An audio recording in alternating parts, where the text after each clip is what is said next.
السلام عليكم ورحمة الله وبركاته. ما أنت وحن كان لدونا حنونك عادة. وحن كان لدونا ومحي حنونك عادة محسوا على مدى لو قرتو يوسد لو داوي. هذا بعد كور من نوع محي حنونك عادة. حنونك عادة وحنونك ما دمرك كاسو كينا حنون أديات أدرن. وليبا وحي كدر من حنونك علوشة ببركة يوليبا عجرها. هذا وحسوا لو متكود. waxa la yiraahdo primary ama secondary.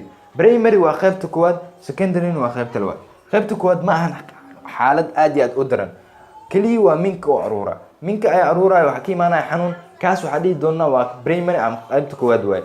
Badanaa wuxuu imaadaa xilliga caadada, mana ahan cudur. qaybta labaad waxa la yiraahdaa secondary. secondary waxa dhacayo in xanuun ama cudur ku yimaado minka ama burooyin inay ku sameysmaan minka, kaasoo keeni karta dhiig bax ama xanuuno kale inay imaadaan. sida daraadeed secondary-ga ama qaybta labaad laguma daaweyn karo guriga, waxaa loo baahan yahay in dhakhtar la arko si toos ah loona tago si loo ogaado waxyaabaha sababay, baaritaanna lagu sameeyo. haddaba waa maxay calaamadaha lagu garan karo? calaamadaha lagu garan karo waxaa ka mid ah qofka ama xanuun ka dareemo dhabarka iyo sidoo kale cajiraha. qofka waxaa ku imaanaya lablabo, mantag, wareer iyo sidoo kale madax xanuun. haddaba maxaa lagu daaweyn karaa?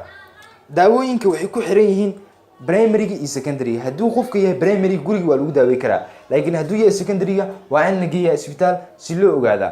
haddaba primary ama qaybta koowaad waxaa lagu daaweyn karaa waxaa ka mid ah inaad badsatid cunista fruitiska iyo khudaarta. fruitiska iyo khudaarta waa inaad badsataa. lambarka labaad waa inaad ka fogaataa waxyaabaha faadka ah ama dufinta sida saliidda, suuga iyo waxyaabaha la mid ah. sidoo kale waa inaad ka fogaataa coffee-ga. sidoo kale cusbada iyo macmacaankana waa inaad ka fogaataa, waxyaabaha macmacaanka, shukulaatooyinka iyo waxyaabaha la mid ah. lambarka kale waa inaad ku quweysataa biyo diiran.